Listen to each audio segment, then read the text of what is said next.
This lecture is on the Christian Roman Empire. So here's the thing. Imagine if someone was to come to you and say, "Hey, do you want to come to my church? You might get killed for going." Are you seriously going to go with them? Right? So we have this issue, this kind of problem. We know that Rome is eventually going to become a Christian empire. But I just got done talking about how Christianity is being persecuted. So we need to explain that. Why would Rome become a Christian empire? Why would people want to be Christians? And I have chosen this image to show you this is the kind of thing that could happen to Christians. Not only would they be killed publicly, they could be executed in really nasty ways, such as being eaten by animals while people watch for their entertainment. So this is not fun. And yet, based on some statistical analysis, the number of Christians went up and their percentage in the empire went up. Now you can see when Nero persecuted them, there was only a few thousand. But despite that, and despite sporadic persecution, they're going to increase. And it's especially striking the movement from here from 200 to 250, and then also from 250 to 300, right? Especially during this period, there's a good chance that you would have if you weren't a Christian, you would have run into at least one sometime. Here, there's not so many Christians to run into, but the number's going up, and also in this period too. And wow, does it ever jump from 312 to 350, right? It goes from 8 million to 32 million, from just under 15% to over 53%. So the fact is, the number of Christians went up despite persecution. Now, I want to point out the reason the year 312 is here is because in the year 313, that's when Christianity became an official tolerated religion. So part of this jump can be accounted for by the fact that they stopped killing people for being Christians. But let's talk about focusing on this period first. Why does it go up despite persecution? So, first of all, I just want to explain what this is because I think it's just really cool. This is a tombstone, a gravestone for a former slave and his wife, who was also a former slave. And he was a butcher by profession. I believe his wife was a domestic slave. And they were able to buy their freedom and marry, and they passed away, and then they had this wonderful tomb made. And I just want to include this image because it just shows us that these are human beings, right, that are concerned about, they're about death and about being remembered after they die, and, who live a life. And the thing is, for Romans, including these former slaves, the center is this life, not the afterlife. The Roman understanding of death and the afterlife was very negative. You do not want to die in the Roman understanding of things. The afterlife is just no fun. It's not a better place. And you can kind of think about it this way. Sometimes when someone dies, we try and console the people who are bereaved by saying, well, maybe they're in a better place. The Romans would say, well, no, they're in a worse place. Life is good. Death is not. Unless you have to die out of duty or something like that. Now, one thing we also have to stress is sudden death, the death of young people, was common in the Roman Empire. It was very common. Lots of people died young. Lots of people died suddenly. I think the death rate for women in childbirth was something like 5 to 10%. And whereas now we see the death of a young person as a tragedy that's rare, for the Romans, that was a tragedy that was common. If you were a mother, you were going to lose some children, and fathers too, of course, they feel it. But the key thing here is that it was normal to have babies die. It was normal to have older children die. It was normal to have brothers and sisters die, even while you were still children. So death is common, or I should rather say sudden death. Early death is common, and when someone dies, that's kind of it. There's no good afterlife. And you have a culture like that where people die young, suddenly, and there's no kind of nice conception of the afterlife. And suddenly you have these Christians saying, oh no, there is an afterlife. And it's great. It's better than this life, in fact. And it lasts forever. That's pretty attractive, right? That's pretty attractive. So, and I just want to kind of think about this. This is from the catacombs. This is where Christians would have been buried in Rome and other Italian cities underneath the ground. And they would have they wouldn't just put like a casket. They had like an underground tunnel that would have multiple different places for Christians to be buried. And they would have frescoes, paintings like this one. And this is Jesus. We don't really know what Jesus looked like. The image of him with a beard, that develops over time, but Romans often depicted him as without a beard. But this is him raising Lazarus from the dead. So Christians are able, in a sense, they can sell the afterlife, right? That's one thing that makes their religion attractive. And you kind of think about it this way: you're going to die anyway. So even if you become a Christian and our religion gets you killed, I mean, you're going to die anyway. At least now you can have a good afterlife.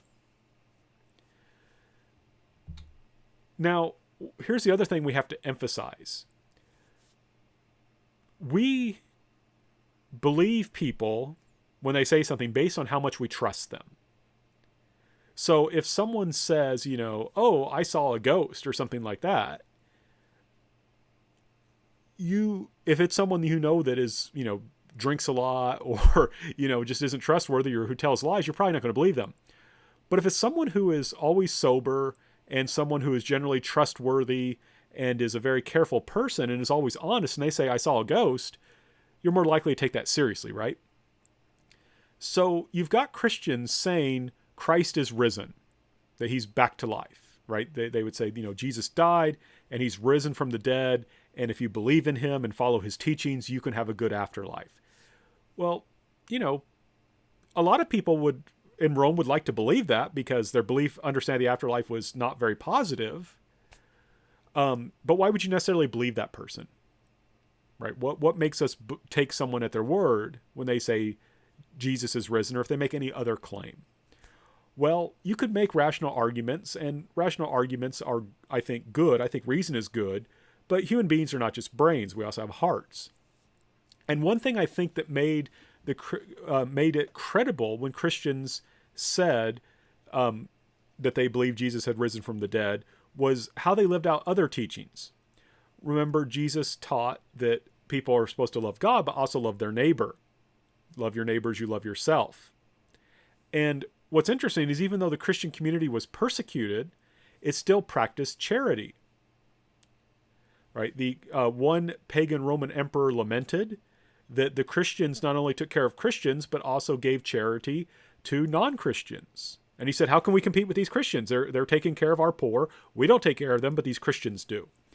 And to give you an example of this, I want to tell you the story of a Christian martyr named Lawrence. And Lawrence was a deacon. And what ended up happening was during a persecution, the Pope, the Bishop of Rome, was arrested. And he told Lawrence to take what the church had and sell it and give it to the poor because it was going to be confiscated anyway. And so Lawrence is going to do that. He is going to take what the church has, and you can kind of see here for performing, communion and things like that, they have some gold and silver, and he's going to take that and sell it and then distribute it to the poor. And when he's arrested, the emperor says, where are your treasures? Where are the treasures of the church? And the story goes that Lawrence then pointed behind him where there was the crowd of the poor people he'd given all the money to, and he said, these are the treasures of the church. The poor are the treasures of the church. So my point here is, when you've got an organization giving away charity, trying to take care of people, and the people in that organization claim something, say that Jesus came back from the dead, people are more likely to believe that, right? If you say, in my religion, Jesus tells me that I'm supposed to love other people, and I'm supposed to show my love in concrete actions, and I think Jesus is alive again, people may say, well, that person takes their religion seriously. They are giving to charity. Maybe there is something to them saying that Jesus came back to life, right? We believe people based on how much we trust them. And this is certainly something that builds trust. Another reason why Christianity grew was, it would seem, how Christians responded to disease. So a lot of times, in Rome, and any urban center especially, there's a problem with communicable diseases. You got a lot of people living in a very dense area. One person gets sick, more and more people are going to get sick. And this is an image depicting the angel of death telling a disease where to go and get people. And the Romans didn't have a whole lot they could do about disease, other than just wait it out. So, for example, this is an image of Roman doctors. This is Galen, the best Roman doctor of the time.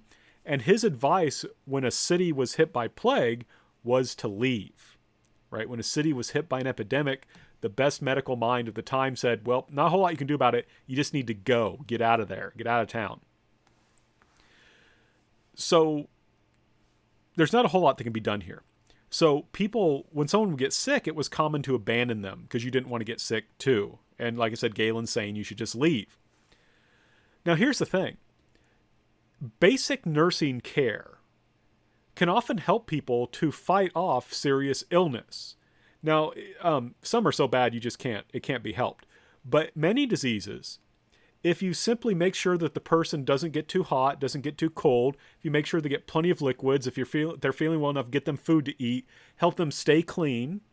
If you do that, they have a much higher chance of survival. Well, Christians have been taught, love God. Remember earlier on we talked about what Christianity taught. Love God, love your neighbor, and if you follow these teachings, you could have a good afterlife. Well, guess what? Christians were more likely to stay with the sick and take care of them. Not only does that make Christianity look better, but it means that Christians have a better survival rate from disease. Of course, some Christians got sick and died, but people just said, we'll see how much they practiced their religion. But when Christians helped people and those people got well, they would go on to reproduce. And so what would happen is Christians have a better survival rate, so their percentage goes up, but also then because they survive and their percentage, proportion of the population went up, they will have more children who will also likely be Christians.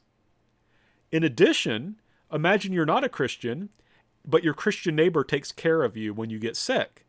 There's a very good chance that if you recover, you're also going to become a Christian. So this is key.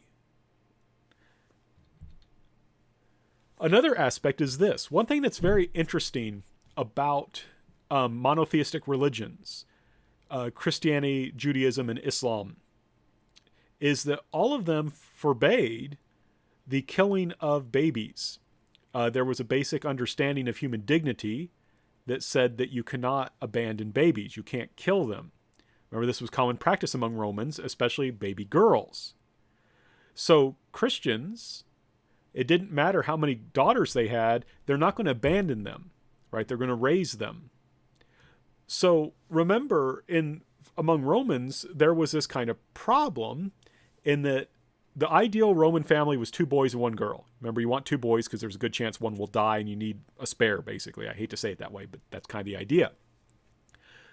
So what happened then was that there weren't enough girls, right?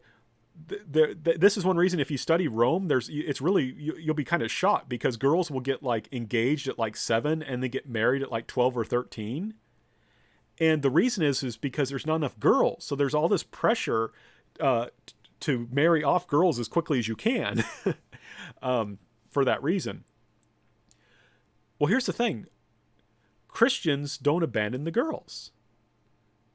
So what happens is there's a large number of Christian girls, and a lot of men want to marry them, including non-Christian men. So because Christians have a normal sex ratio, they have all these girls, right? Lots of non-Christian men will marry the girls. And a lot of times those men will eventually convert to Christianity. If they don't, though, there's a good chance that the mother will raise the children Christian. So again, demography helps to explain a lot of this. It's not simply that people are converting to Christianity, but also Christians are reproducing more and are making sure that their faith is passed on. So basically, Christian theological beliefs about love of neighbor, about the dignity of humanity and things like that are going to lead them to act in a way that makes it more credible when they claim that Jesus came back from the dead. We believe what people say if they seem like good people, and we can trust them. But also, they're taking actions like this that are going to lead to an increase in the number of Christians. Now, it's true that Christians were martyred, right? It's true that they were martyred. But the thing was, it was too little too late. If the Roman Empire had started really being serious about Christianity in this time period, yeah, they could have destroyed the religion theoretically. But by this time, it's too late. In this time period, in the 3rd century, there's just too many Christians. The Romans government could be really cruel, but they just did not have the infrastructure. They did not have the power to kill hundreds of thousands of people. They just couldn't do it. To do that, you got to wait till the 20th century when we have industrialization. You just can't kill that many people. So this is the time to kill Christianity, to destroy Christianity, but there's not that many Christians, and the government's not too concerned about them. They don't really come after Christians that hard until this point, and by then it's really too late. In addition, there's a woman named Perpetua, right? Perpetua is a North African Christian, and she had was imprisoned with a slave for being a Christian, a woman named Felicity. And Perpetua was from North Africa. She was actually from around where Carthage was. So she was a North African woman who was arrested for being a Christian in the 3rd century. And she was executed publicly in the Colosseum. And I showed you an image of what that looked like previously. But here's the thing. The Romans, remember, were very patriarchal. And they generally thought of women as being weak and cowardly. But when Perpetua was executed, she acted very bravely. There's a part when she is being basically tortured before she dies where she's knocked down and her clothes are torn. And as she gets up, she's very careful to rearrange her clothes out of a sake of modesty. Basically, her clothes got ripped in a way that was like showing her legs, and she didn't want to show them off. She wanted to be modest. And she fixed her hair, as a proper Roman woman should. And that impressed the crowd. And she was extraordinarily brave when she died, as was Felicity. And so this backfires, right? Instead of Romans looking at the Christians dying and saying, I'm glad I'm not a Christian, and oh my gosh, those Christians, what a bunch of goofballs. They claim they believe in Jesus and an afterlife, but then they just run away from the lion. So, geez. But instead, these Christians are dying very bravely. And that's a very good advertisement for the religion, saying maybe there's something to this religion that made this weak woman strong. And maybe there's something to this afterlife they claim that they believe in. Maybe I should learn more about this religion. So the public martyrdoms, instead of intimidating people, basically act as a kind of free advertising.